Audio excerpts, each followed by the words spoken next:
Have you ever felt the sting of someone questioning your intelligence? A word, a smirk, a careless jab that makes you feel suddenly small. It cuts deeper than most insults because it attacks the very thing you rely on to navigate the world, your mind. In that instant, your chest tightens, your thoughts scramble, and silence feels like defeat.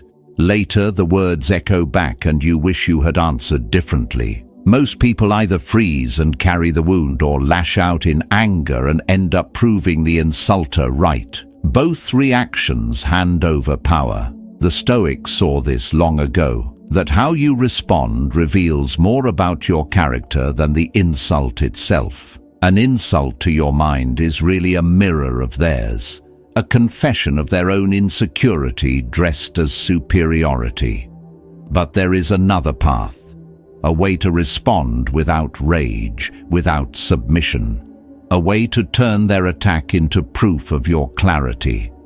Today, we'll walk that path together. As we step into the first chapter of this journey, imagine this scene. You are in a crowded room, a voice cuts through the air, and suddenly you are the subject of a dismissive remark. A smirk follows, and the weight of 100 eyes falls on you. The attack is not on your clothes, not on your status, but on the very thing that defines you, your mind. Few things strike deeper than the suggestion that you are less intelligent than you believed yourself to be. Now pause. What happens inside? Your heart surges, your breath quickens, your tongue burns with the urge to retaliate. It feels like a wound that demands an immediate defense. And yet, the Stoics remind us, we are never harmed by what is said, only by how we choose to receive it. Marcus Aurelius wrote, "The best revenge is not to be like your enemy. His wisdom lives here."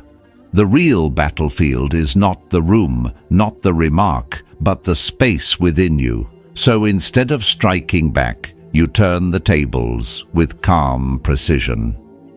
You look your challenger in the eye and say, "I'd love to hear your perspective on this. What am I missing?" Simple words, yet they move the earth beneath the conversation. Suddenly, the aggressor must carry the burden of proof. The attack they launched has boomeranged back into their own hands. They wanted you to shrink. Instead, you invited them to expand, and most cannot. I once watched this unfold during a marketing meeting. A colleague mocked Sarah's proposal with a sneer. "You clearly don't understand how our target demographic thinks." His voice dripped with contempt, as though he alone held the keys to wisdom. Sarah did not flinch. She did not defend herself with a long list of qualifications. She simply replied, steady and calm, "I'd love to hear your perspective on this. What am I missing about how they think?" The silence was thunder. The room leaned in. In that moment, the one who cast the insult had two choices: either reveal knowledge of real depth or expose the emptiness behind his scorn. He stumbled, muttering vague cliches about millennials and authenticity, without data, without substance. Sarah, curious and unshaken, asked gentle follow-ups. Each question revealed more of his hollowness. By the end, the contrast was clear. He looked like a man throwing dust into the wind. She stood like stone, calm, thoughtful, and undeniably intelligent. This, the Stoics would say, is true mastery. Socrates lived by it. He asked questions not to humiliate, but to reveal truth. Curiosity was his shield and his sword. He understood that when someone claims superiority without substance, the most devastating response is not anger, but inquiry, a calm invitation to demonstrate the very intelligence they claim to possess. Consider the psychology at play. When you respond this way, you refuse the bait. You don't match fire with fire. Instead, you hold up a mirror. The insulter must now face themselves. They came to take your dignity. Instead, they walk away carrying their own exposure. This move is not about being clever for its own sake. It is about embodying confidence. Only the secure mind can respond with genuine curiosity rather than defensiveness. Only the wise can stand in the storm and ask, "What truth lies here?" That is strength. Not the loud retaliation, but the stillness that unsettles. And here lies the essence of Stoic thought. Epictetus reminded his students, "We suffer not from the events themselves, but from our judgments about them. An insult is only air."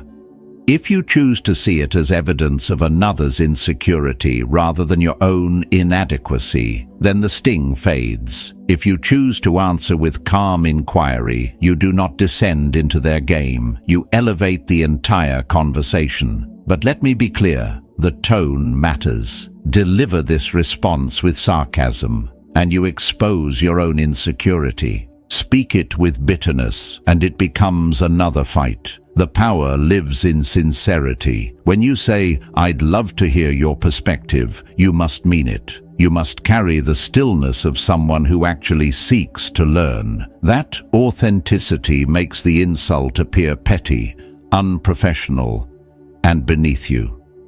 Sarah didn't fight. She offered space, and in that space, his emptiness showed. Her colleague could have seized it, could have educated the room, could have turned the tide. Instead, his emptiness became visible to all. She left not just unharmed, but elevated. The Stoics taught us that wisdom can be gathered even from those who oppose us. Marcus Aurelius urged himself to seek value even in difficult people. And so this response carries a double edge. If your attacker actually holds knowledge, then you gain it. You learn, you expand. Their insult becomes your education. If they hold nothing, then their weakness is revealed. Either way, you walk out stronger. There is beauty in this kind of composure. You transform from target to examiner, from prey to the quiet conductor of the room. You are no longer the one being judged. You are the one assessing. The insult becomes a test, and the one who launched it becomes the subject. Let's return to the heart of it. When someone tries to diminish you, they are often only confessing their own fear. They attack your intelligence because they feel threatened by it. They try to steal your ground because their own footing is unsteady. To answer with curiosity is to step out of the snare. You deny them the reaction they crave, and you hold your dignity like a shield. And so, the lesson is simple, yet profound. Do not defend. Do not attack. Invite. Ask. Hold steady. In the stillness, their mask will slip. In your calmness, your strength will be revealed. This is not just a tactic for the boardroom or the classroom. It is a practice for life.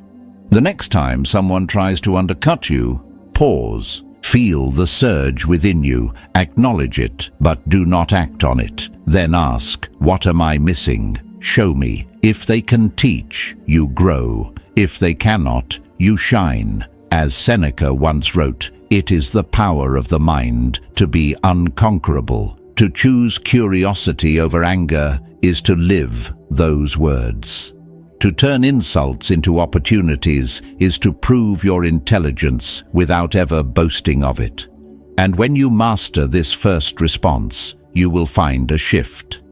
People will see that insulting your intelligence does not wound you. It tests them. They will think twice before striking. They will sense that your calmness is not weakness, but command. Here is where we stand then. A simple phrase, spoken with composure. I'd love to hear your perspective on this. It sounds light, almost harmless.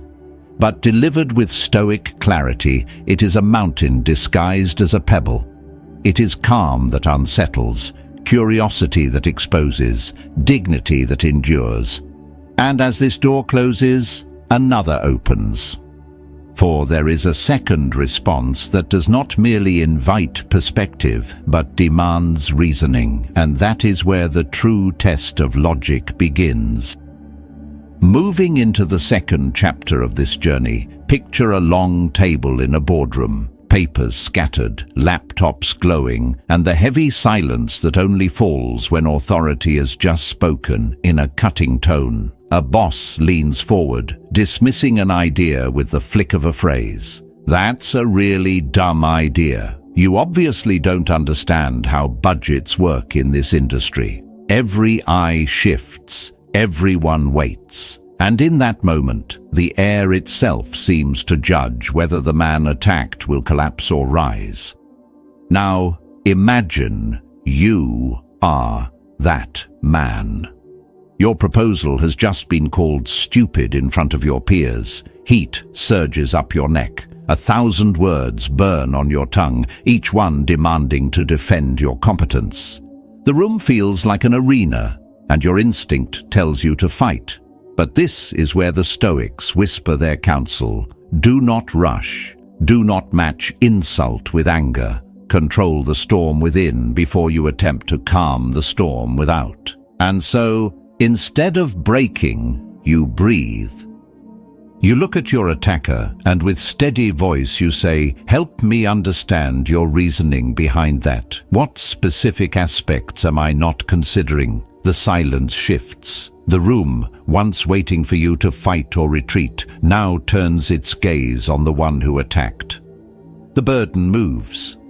Suddenly, the man who cast judgment must show his cards. Marcus Aurelius taught, "If it is not right, do not do it. If it is not true, do not say it." To demand reasoning is to shine a light on truth. If their words are rooted in logic, they can withstand the scrutiny. If they are born of emotion, they will crumble, and crumble they often do. I watched this unfold once with Mike, a colleague in a tense project meeting. His boss dismissed his cost-saving plan with scorn, as though swatting away a fly. The room braced for a clash, but Mike, calm as still water, asked simply, "Help me understand your reasoning behind that.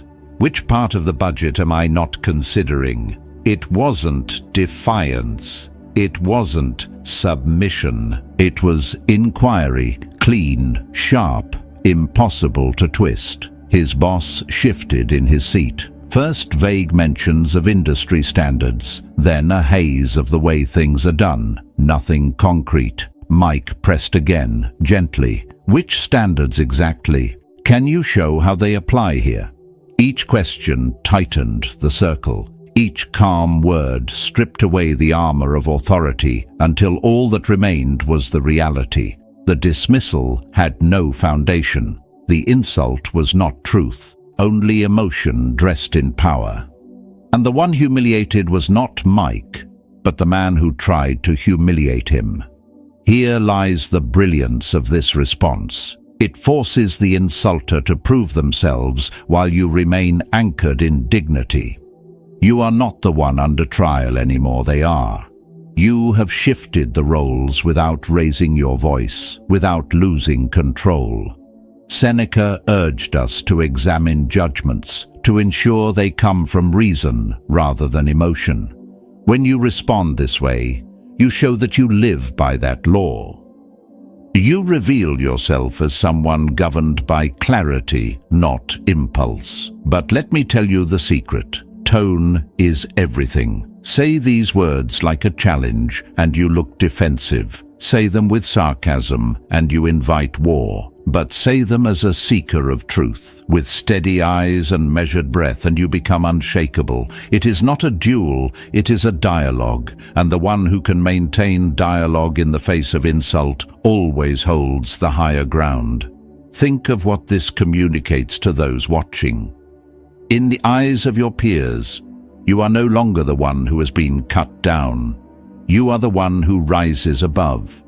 You appear competent, mature, focused not on ego, but on solutions. You show that your mind is sharper than pride. And pride is what your insulter relies on most. The psychology here is ruthless in its simplicity. Most insults to intelligence are not born of reason. They are outbursts of insecurity, quick strikes of emotion disguised as analysis.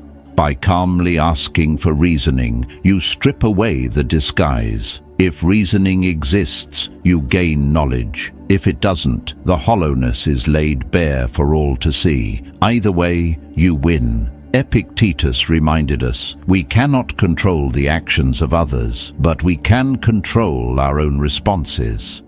And this is such a response. You are not controlling their insult, but you are shaping the battlefield that follows.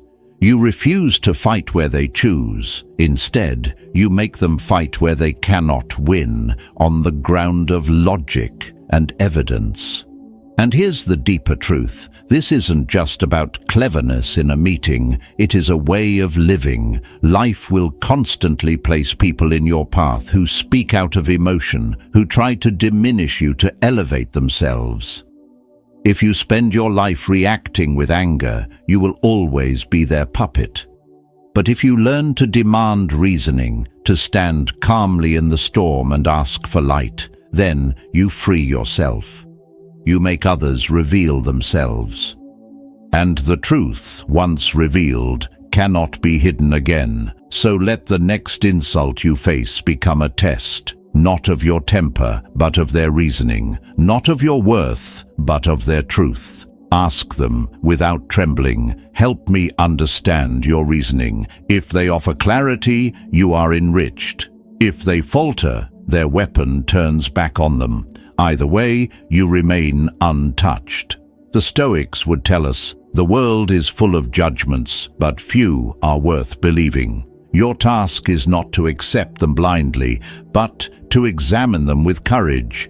Do not be quick to fight or quick to flee. Stand, ask, and let the weight of truth reveal itself. At this stage, the path becomes sharper. For while asking for reasoning unmasks emotion, there is another step even more devastating. The third response turns assumptions themselves into proof of your strength, and that is where we now go. Advancing to the third chapter, picture a dinner table where laughter flows easily, glasses clink, and the conversation drifts into heavy topics. The subject turns to economics, inflation, and the unseen forces that shape our daily lives. Then it happens. A voice slices through the warmth of the evening. You obviously don't know much about economics if you think that. The words are casual, but the intent is sharp. The aim is not to debate, but to silence. Not to seek truth, but to establish dominance. Now imagine you are the one spoken to. A room of strangers waits to see how you will react. Do you retreat, embarrassed, hoping the subject changes? Do you lash out, defending your credentials, spilling every fact you can muster to prove you belong? Neither path leads to strength. One leaves you diminished, the other trapped in their frame. But there is a third way, a response that turns the insult into a test. A response that reveals who truly carries depth and who only wears the mask of knowledge. You lean back slightly, your voice steady, your eyes calm. That's an interesting assumption about my knowledge level. What led you to that conclusion? You do not fight, you inquire. And suddenly the silence belongs to them, not you. The air hangs heavy because the room realizes what just happened. The spotlight has shifted. The attacker must now prove the foundation of their claim. David once used this exact response during such a dinner. His tone was curious, not combative. He looked not like a man wounded, but like a man analyzing a puzzle. The one who tried to belittle him faltered. He had no evidence, no moment in the conversation to point toward, no clear reason for assuming David's ignorance. He had made a snap judgment dressed as expertise, and now, with eyes watching, he had to admit it, or worse, stumble trying to justify it. He muttered something vague. "Well, your point about inflation just seemed simplistic." Again, David pressed, gently but firmly. "Which specific aspect seemed simplistic? I'd be interested to understand how you analyzed my reasoning." The words were sharp, but wrapped in velvet. Not angry, not sarcastic, but relentless in clarity. With each question, the hollow frame of the insult collapsed.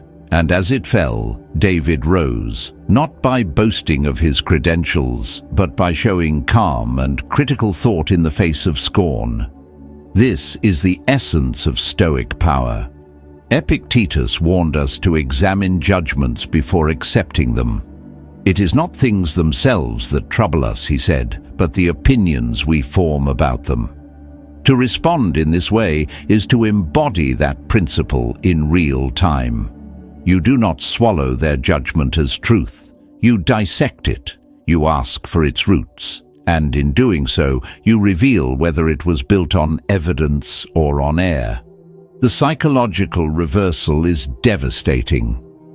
You begin as the target, but with one question you become the examiner. They came to put you under their microscope, but now it is they who squirm beneath the lens. The roles invert. The hierarchy collapses, and the audience, the co-workers, the family, the strangers at the table see the truth emerge. The one who attacked is unprepared to defend their assumptions. The one attacked has become the calm authority. But this is not only about winning moments of public sparring. It is about living a philosophy that refuses to bow to shallow judgment. Marcus Aurelius constantly examined his own assumptions, reminding himself that every conclusion he reached must stand against reason. He wrote, "If someone is mistaken, instruct them kindly and show them their error. If you cannot, then blame yourself or no one." To follow this is to respond as David did, with clarity, not rage, with curiosity, not sarcasm, with a commitment to truth, not ego. Here's the hidden strength. This response demonstrates not just intelligence, but multiple forms of it. Critical thinking, because you question assumptions. Emotional intelligence, because you stay calm under the sting of attack. Social intelligence, because you redirect the energy of the room away from conflict and toward inquiry. Each layer reinforces the others, and the total effect is unmistakable. You look stronger, not because you shouted, but because you remained unshaken. The delivery is crucial. You must embody sincerity. If you ask with mockery, you show your wound. If you ask with hostility, you start a war. But if you ask with genuine curiosity, you turn the moment into a quiet trial of their logic. That authenticity unmasks their pettiness without you ever raising your voice. Think of the ripple effect. When people see that insulting your intelligence does not lead to an emotional reaction, but to a calm request for evidence, they learn quickly. They realize that careless attacks will not silence you, they will expose them. They learn that your mind does not panic under fire, it sharpens. This is why the Stoics called us to mastery of self above all. If you cannot master your reactions, you will always fight on ground chosen by others. But if you can remain calm, if you can meet insult with inquiry, then you shift the terrain entirely. You do not fight where they are strong, you invite them to fight where they are weak. And most people, when pressed for evidence of their own assumptions, have none to give. At this stage, let us draw the lesson clear. Do not rush to defend yourself when your intelligence is attacked. Ask instead, what led you to that conclusion? Make them show their work, and as they stumble, the truth becomes plain. Their insult was never about your lack of intelligence, it was about their lack of clarity. Here is where the balance tilts. You prove your strength not by shouting louder, but by standing still and asking questions that cannot be ignored. That stillness is power. That question is a blade sharper than any insult. And once you master this, you begin to see insults differently. No longer as wounds, but as tests. No longer as verdicts, but as opportunities to examine the minds of those who would diminish you. Some will reveal wisdom, and you will learn. Most will reveal emptiness, and you will rise. This is the transformation, from target to examiner, from insulted to elevated, from judged to judge. And as you walk away, you carry no scars, only clarity. But there is more. For while this response dismantles assumptions, the next step takes you higher still. It does not only expose weakness in logic, it reveals the patterns of behavior themselves, and that is where we must now go. Entering the fourth chapter, imagine a heated meeting where the air itself feels sharp. Voices are raised, timelines are debated, and tension hangs heavy like storm clouds before the break of thunder. In the middle of it all, one person offers an idea, only to be cut down with a knife made of words. That's stupid. You clearly don't understand how this industry works. You're too naive for decisions like this. The insult lands hard, not aimed at the idea, but at the person. Now pause here. What would you feel in that moment? The sting in your chest, the urge to defend yourself, the anger rising like a tide. Most would react from the wound, either by striking back or by retreating in silence. But both responses surrender power. One drags you into the mud with them, the other hands them victory by default. The Stoics, though, invite us to see a higher path. Marcus Aurelius wrote often about stepping back from the immediate chaos of human behavior, watching it like a philosopher observing actors on a stage. And that is exactly the power in this fourth response. Instead of wrestling with the insult, you rise above it and observe. I find it interesting when people lead with personal attacks instead of addressing the actual issue. It usually means the topic hit something important that deserves discussion. Think of the shift those words create. Suddenly, the attack is no longer about your worth. It is about their behavior. You have not defended. You have diagnosed. You have not struck back. You have studied. And in that instant, the aggressor is no longer the judge. They are the case study. Jennifer once modeled this perfectly. In that tense meeting after being dismissed as naive, she didn't argue. She didn't list her experience or raise her voice. She observed calmly. I find it interesting when people lead with personal attacks instead of addressing the issue. Then, without missing a beat, she added, I'm still interested in discussing the approach itself. What specific concerns do you have about the strategy I proposed? The room shifted immediately.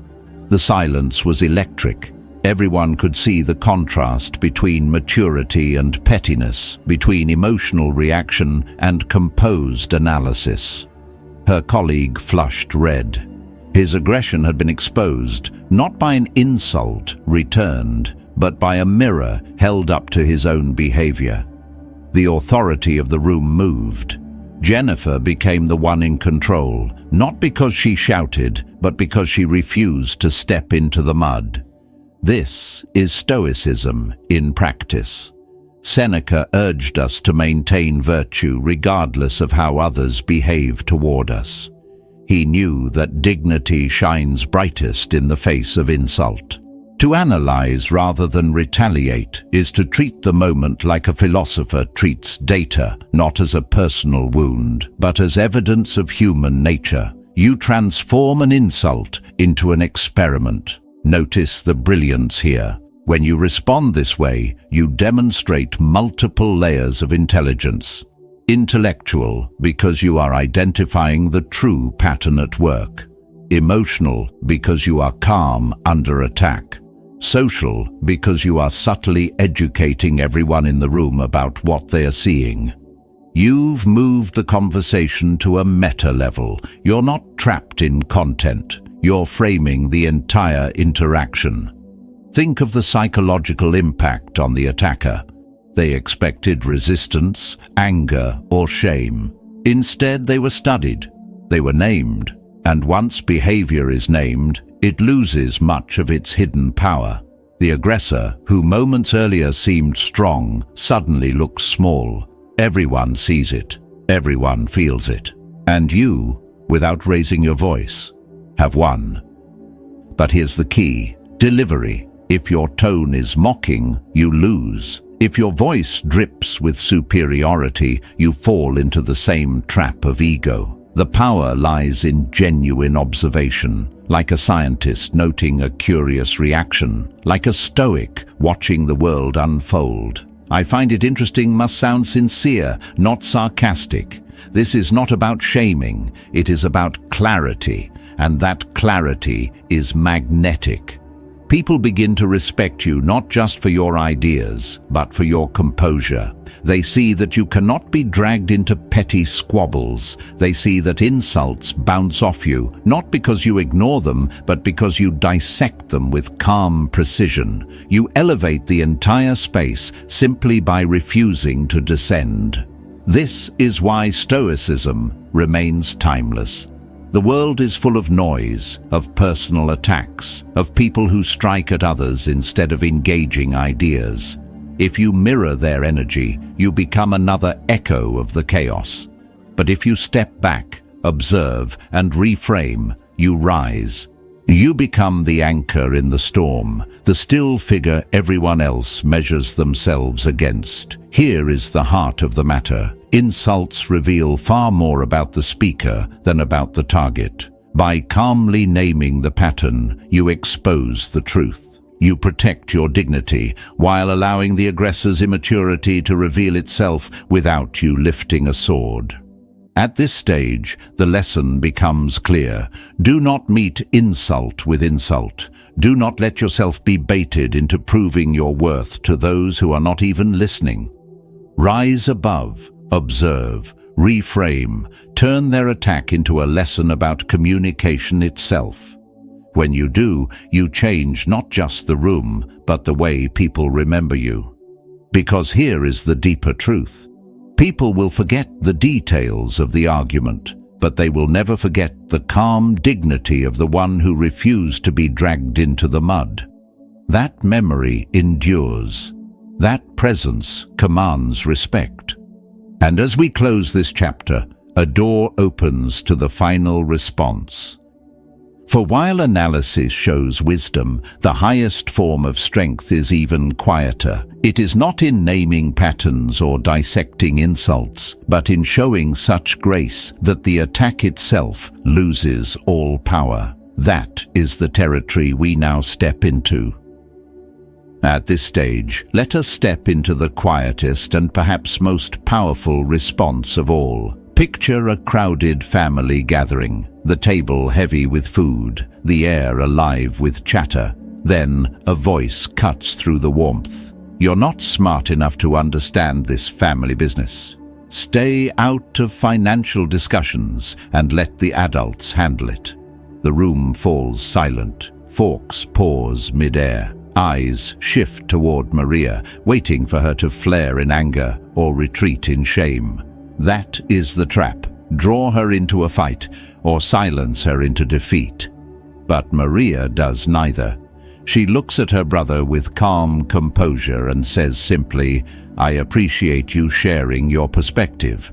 Then she turns and without hesitation asks her uncle about the discussion they'd been having. The effect is striking. Her brother was speechless, with nothing left to press against. His attempt at humiliation now looks childish, while Maria's composure elevates her in the eyes of everyone watching.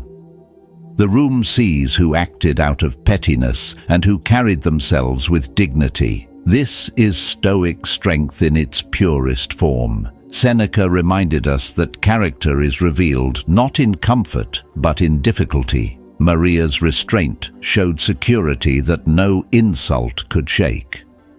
She proved that true confidence doesn't need to announce itself. It simply refuses to be rattled. Marcus Aurelius wrote, "The best way to avenge yourself is not to be like your enemy. To meet aggression with grace is to live this wisdom." Your calmness becomes the contrast that unmasks the other's lack of it. Their hostility suddenly appears unnecessary, their words small, while your silence carries the weight of maturity. Think about what this communicates in any setting: families, friendships, workplaces. The one who can meet disrespect without being dragged into it is always remembered as the stronger presence. Colleagues, relatives, even strangers notice. They see that you are untouchable, not because insults never reach you, but because they never disturb your core. The psychology of this response is devastating. People who attack thrive on reaction. They want defensiveness, anger, retreat. When they find none of it, they are left staring at themselves. Often when the heat cools, they return with apology, because your composure forced them to recognize what their behavior really was: petty and hollow. But the delivery is key. If you lace "I appreciate you sharing your perspective" with sarcasm, it loses its power. If you speak it with bitterness, it becomes another weapon. The strength lies in sincerity. Your tone must reflect genuine calmness, even a hint of kindness. That authenticity is what makes their aggression shrink into the background. This is the highest form of confidence: to acknowledge and continue, to treat an insult as just another perspective unworthy of defense. It tells the world, "I am secure. I know who I am. I will not trade dignity for the cheap currency of reaction." And when you master this, something shifts. An insult is no battle, it is only a test of your steadiness. Each time you answer with grace, you strengthen your reputation as someone who cannot be rattled, someone who holds peace like a fortress. So let your composure be the answer. Let your calmness be the lesson. For when you acknowledge with grace, the fight itself disappears, and without a fight, you have already won. These 5 responses are more than clever lines. They are tools that protect your dignity and reveal a deeper kind of strength. When others try to diminish you, remember that their words cannot decide your worth. The Stoics reminded us that it is not the insult itself that defines you, but the way you respond. Your calmness, your ability to pause, and your choice to answer with wisdom will always speak louder than their judgment. The more you practice these responses, the more natural they become. Over time, you will notice a quiet confidence taking root, the kind that shows in your posture, your voice, and even in your silence. And when people see that you cannot be shaken, their insults lose power. You become the one who sets the tone, the one who remains steady when others falter. If this message helped you, take a moment to subscribe so you can continue to grow stronger in how you think, speak, and live. Share your own insight in the comments with a simple phrase: your choice. What would you say when someone questions your mind? Carry this lesson with you into every conversation. True intelligence is not proven by winning arguments, but by rising above them. Hold steady, respond with clarity, and step into the next challenge with courage.